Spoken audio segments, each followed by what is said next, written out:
Hi friends, welcome back to our channel. எல்லோரும் எப்படி இருக்கீங்க? கண்டிப்பாக நல்லா இருப்பீங்க நம்புகிறேன். இன்றைக்கி நம்ம சேனலில் என்ன வீடியோ பார்க்க போகிறோன்னு பார்த்தீங்கன்னா, எல்லாருக்குமே ரொம்ப யூஸ்ஃபுல்லாக இருக்கக்கூடிய வீடியோ தான். எலி வந்துட்டாலே நம்மளுக்கு பெரிய ஒரு தலைவலி ஆயிரும். ஸோ நம்ம கடையிலேருந்து வாங்கி மருந்தெல்லாம் வைப்போம். அது எங்கேயாவது சாப்பிட்டுட்டு வந்து பார்த்திங்கன்னா செத்து போயிடும். ஸோ அதை தேடி கண்டுபிடிச்சி எடுத்து போகிறதுக்குள்ளே நம்ம ரொம்ப பெரிய தலைவலியில் மாட்டிப்போம். ஸோ வீட்டில் இருக்கக்கூடிய பொருளை வச்சே இதை எப்படி வந்து நம்ம விரட்டலான்றதை தான் நான் இன்றைக்கி ஷேர் பண்ணியிருக்கேன். அதுக்கு முன்னாடி நீங்கள் இப்போ தான் நம்ம சேனலை ஃபஸ்ட் டைம் பார்க்குறீங்கன்னா இப்போவே சப்ஸ்கிரைப் பண்ணிக்கோங்க, கூட இருக்க பெல் சிம்பிளை கிளிக் பண்ணிக்கோங்க. இப்போ வாங்க வீடியோக்குள்ளே போகலாம். ஸோ இப்போ வந்து ஃபஸ்ட்டு வந்து பார்த்திங்கன்னா நான் ஒரு பிளாஸ்டிக் கண்டெய்னர் தான் எடுத்திருக்கேன். நம்ம ஃபுட் வாங்கும் போதெல்லாம் உங்களுக்கு வந்து பார்த்திங்கன்னா அந்த மாதிரி கண்டெய்னர் கொடுப்பாங்க. அந்த மாதிரி கண்டெய்னரை வந்து இந்த மாதிரி டிப்ஸ் பண்ணுறதுக்கு எடுத்து வச்சுக்கோங்க. நம்ம சாப்பிட்றதுக்கு சமைக்கிறதுக்கெலாம் இந்த கண்டெய்னர் வந்து யூஸ் பண்ணக்கூடாது. இதில் வந்து பார்த்திங்கன்னா நான் கோதுமை மாவு வந்து சேர்த்துருக்கேன். 2 ஸ்பூன் அளவுக்கு கோதுமை மாவு சேர்த்துருக்கேன். நம்ம கோதுமை மாவு சேர்க்கும் போது அதுக்கு ரொம்ப வந்து பார்த்திங்கன்னா அட்ராக்ட் ஆகும். இந்த மாதிரி கோதுமை மாவு, மைதா மாவு, கடலை மாவுலாம் வந்து பார்த்திங்கன்னா எலிக்கு ரொம்ப பிடிக்கும். ஸோ அதனால தான் நம்ம இந்த மாவு வகையை வந்து சேர்த்துக்கிறோம். இப்போ இது கூட வந்து பார்த்திங்கன்னா நாட்டு சர்க்கரை வந்து நான் சேர்த்துருக்கேன்.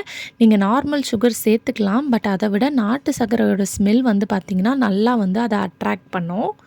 ஸோ இதையும் வந்து பார்த்திங்கன்னா 2 ஸ்பூன் அளவுக்கு நான் சேர்த்துருக்கேன். இப்போ இது எல்லாத்தையும் நல்லா மிக்ஸ் பண்ணிக்கோங்க.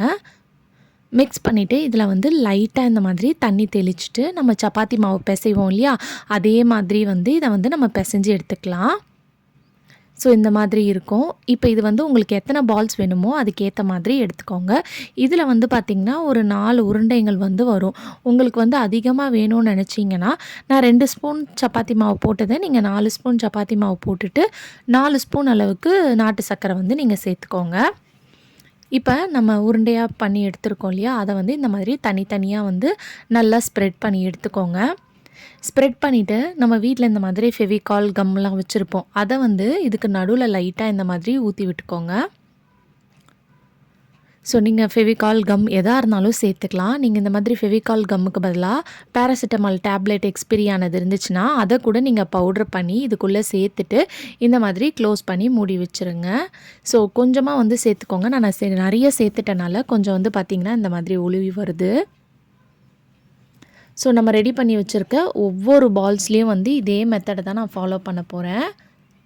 ஸோ இந்த டிப் நீங்கள் ரெடி பண்ணும்போது நைட் டைமில் தான் பண்ணணும்.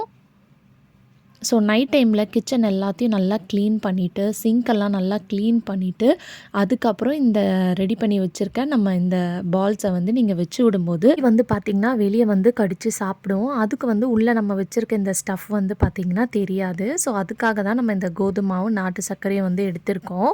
ஸோ அது சாப்பிட்டதுக்கப்புறம் தான் இதுக்குள்ளே இருக்கிறது வந்து பார்த்திங்கன்னா அது வயிற்றுக்குள்ளே போய் பயங்கரமான வயிற்றில் ஒரு அப்செட் நடந்து பயங்கரமான ஒரு ரியாக்ஷன் நடந்துடும். அதுக்கப்புறம் உங்கள் வீட்டு பக்கமே வராமல் தலை தெறிக்க வந்து பார்த்திங்கன்னா ஓடி போயிடும். எலி மட்டும் இல்லாமல் பெருச்சாளி இருந்துச்சுனாலும் இந்த டிப் வந்து கண்டிப்பாக உங்கள் வீட்டில் நீங்கள் ட்ரை பண்ணி பாருங்கள். இதை நீங்கள் ரெடி பண்ணி வைக்கும்போது உங்கள் வீட்டில் ஒரு எலியோ ஒரு பெருச்சாலியோ வந்து பார்த்திங்கன்னா இருக்காது. எல்லாமே வந்து வீட்டை விட்டு தலை தெறிக்க வந்து பார்த்திங்கன்னா ஓடி போயிடும்.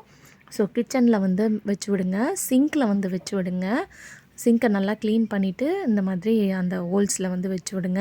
எலக்ட்ரானிக் ஐட்டம்ஸ் இருந்துச்சுன்னா அதுக்கு கீழே வந்து போட்டு வைங்க. அது மட்டும் இல்லாமல் நம்ம செடியெலாம் வளர்க்குறோன்னா அந்த இடத்துலையும் வந்து நீங்கள் போட்டு விடுங்க.